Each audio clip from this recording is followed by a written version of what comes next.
Hello friends, कैसे हैं आप सब। तो आज हम पढ़ेंगे इकोनॉमिक्स के क्वेश्चन। इसके पहले वाले लेक्चर में सारे सब्जेक्ट हम लोग कवर कर लिए हैं, हिस्ट्री, जियोग्राफी और पॉलिटी का।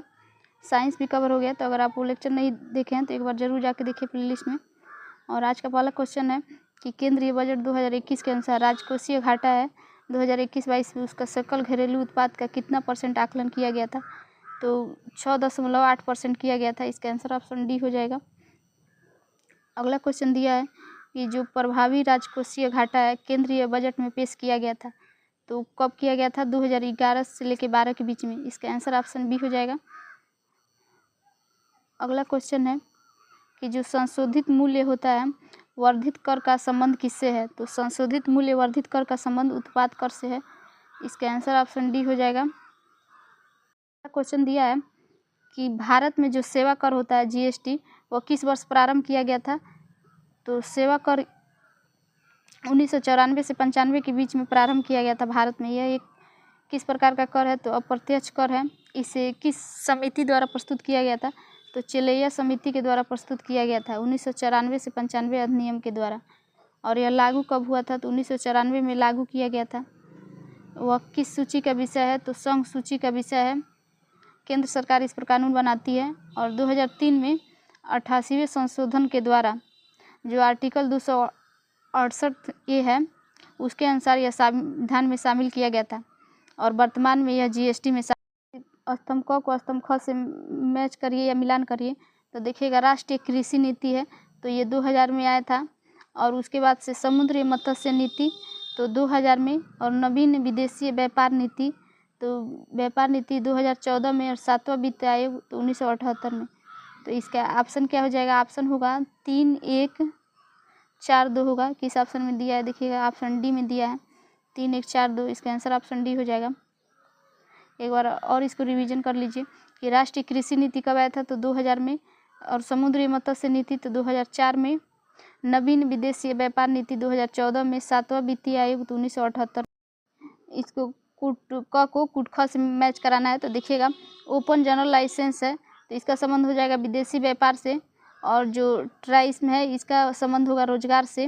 और थोक मूल्य सूचकांक है, यह मुद्रास्फीति है। और नकदी रिजर्व अनुपात है, वो ऋण नियंत्रण है। तो इसका ऑप्शन होगा 2, 1, 4, 3। देखिए किस ऑप्शन में दिया है। ऑप्शन फर्स्ट में दिया है, तो इसका आंसर ऑप्शन ए हो जाएगा। इसका एक्सप्लेनेशन में रिवीजन करिएगा। ओपन जनरल लाइसेंस तो विदेशी व्यापार, ट्राइब्स तो रोजगार, और थोक मूल्य सूचकांक तो मुद्रास्फीति, नकदी रिजर्व अनुपात तो ऋण नियंत्रण। अगला क्वेश्चन है भारत में जो बजट घाटा है उसको पूरा करने के लिए तदर्थ ट्रेजरी बिल है उस प्रणाली को समाप्त कर दिया गया था। तो 1997 में किया गया था। देखिए किस ऑप्शन में दिया है। ऑप्शन 4 में दिया है 31 मार्च 1997 को। इसका आंसर ऑप्शन डी हो जाएगा। जो एडहॉक ट्रेजरी बिल है वह भारत में इसकी शुरुआत 1955 में की गई थी। और यह रिजर्व बैंक के नाम से ही निर्गत होती है।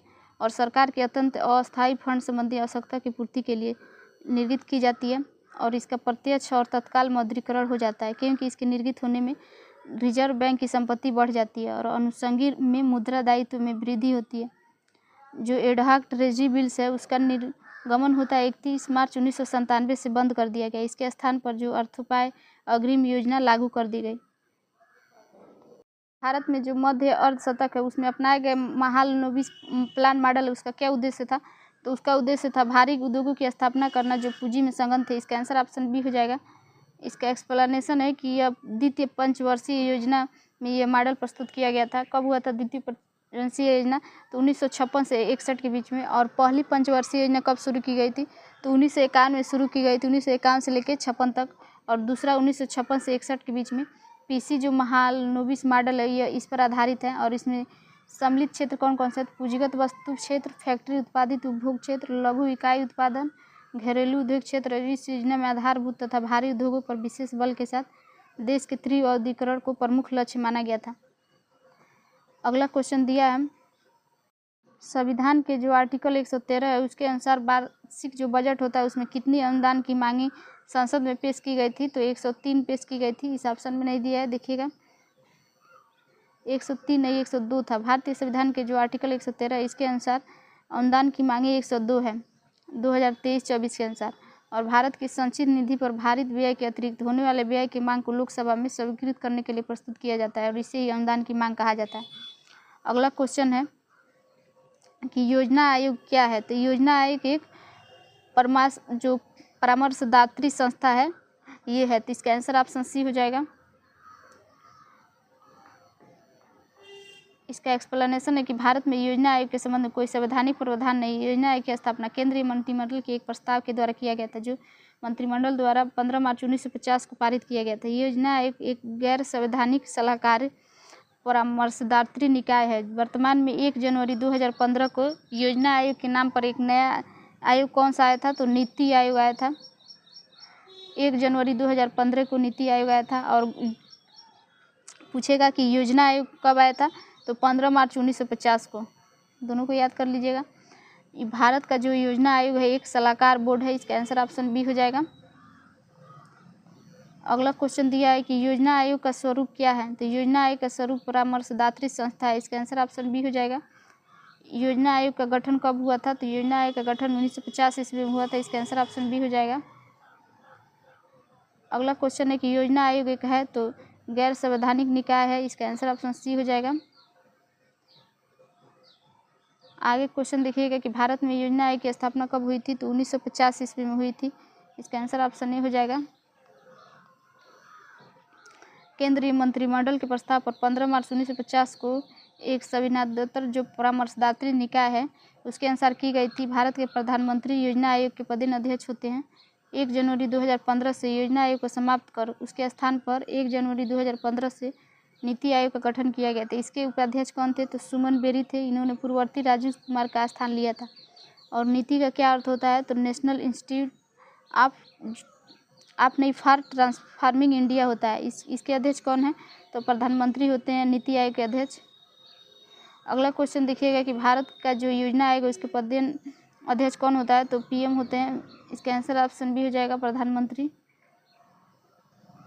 आगे क्वेश्चन है भारत सरकार नीति आयोग जो आर्थिक नीति निर्धारण जो चिंतन समूह है उसमें नीति आयोग का पूरा स्वरूप क्या है, तो national institute for transforming India, राष्ट्रीय भारत परिवर्तन संस्थान। इसका आंसर ऑप्शन बी हो जाएगा। अगला क्वेश्चन दिया है इनमें से कौन राष्ट्रीय विकास परिषद का हिस्सा नहीं है, तो इसमें से कोई नहीं। इसका आंसर उपयुक्त में से कोई नहीं हो जाएगा, ऑप्शन ई हो जाएगा। अगला क्वेश्चन दिया है इसका एक्सप्लेनेशन एक बार देख लीजिएगा कि जो सरकार द्वारा 1 जनवरी 2015 को योजना आयोग के स्थान पर नीति आयोग को स्थापित किया गया था, यानी कि योजना आयोग का नाम बदल के नीति आयोग किया गया था। उस समय योजना आयोग और राष्ट्रीय विकास परिषद एक दूसरे से संबंधित थे, क्योंकि योजना आयोग की रिपोर्टों के अनुमोदन और क्रियान्वयन पर राष्ट्रीय विकास परिषद द्वारा किया गया था। जबकि वर्तमान में नीति आयोग के पास स्वयं अपनी गवर्निंग काउंसिल है, अतः राष्ट्रीय विकास परिषद और नीति आयोग के संबंधों के वर्तमान परिप्रेक्ष्य व्याख्या करना संभव नहीं है। अगला क्वेश्चन दिया है कि नीति आयोग अस्तित्व में कब आया था, तो 1 जनवरी 2015 को। इसका आंसर ऑप्शन सी हो जाएगा। अगला क्वेश्चन है कि जो सामुदायिक विकास कार्यक्रम है उसका क्या उद्देश्य है, तो सामुदायिक विकास कार्यक्रम का तो शैक्षिक सुविधाएं सुलभ करना, जीवन स्तर को बेहतर बनाना, राजनीतिक प्रशिक्षण, योजना बनाने में गाँव की सहायता करना। तो सामुदायिक विकास का होता है कि गांव में स्वच्छता प्रदान करना। इसका आंसर ऑप्शन ई हो जाएगा। भारत में सामुदायिक विकास कार्यक्रम प्रायोगिक स्तर पर 2 अक्टूबर 1952 को शुरू किया गया था। देश में कृषि कार्यक्रम और संचार प्रणाली में सुधार के साथ साथ ग्रामीण स्वास्थ्य, स्वच्छता और ग्रामीण शिक्षा में पर्याप्त वृद्धि के उद्देश्य से सामुदायिक विकास कार्यक्रम शुरू किया गया था। पहली पंचवर्षीय योजना में केवल 248 ब्लॉकों में लागू किया गया था, जिसे 1964 में चरणबद्ध तरीके से पूरे देश में लागू किया गया था। अगला क्वेश्चन है कि सामुदायिक विकास का उद्देश्य क्या है, तो सामुदायिक विकास का उद्देश्य सर्वांगीण विकास है। तो देखिएगा इसका आंसर होगा आर्थिक विकास, पर्यावरण संरक्षण, मानव पूंजी निर्माण, समृद्ध जीवन। तो इसका आंसर ऑप्शन ई हो जाएगा, उपयुक्त में से एक से अधिक। जो सामुदायिक का मतलब होता है सर्वांगीण विकास, जैसे भौतिक, सामाजिक और नैतिक सांस्कृतिक विकास ही सामुदायिक विकास है। इसके निर्माता डॉक्टर केडे के अनुसार जियो और जीनोदय का सिद्धांत ही सामुदायिक विकास का आधारशिला है।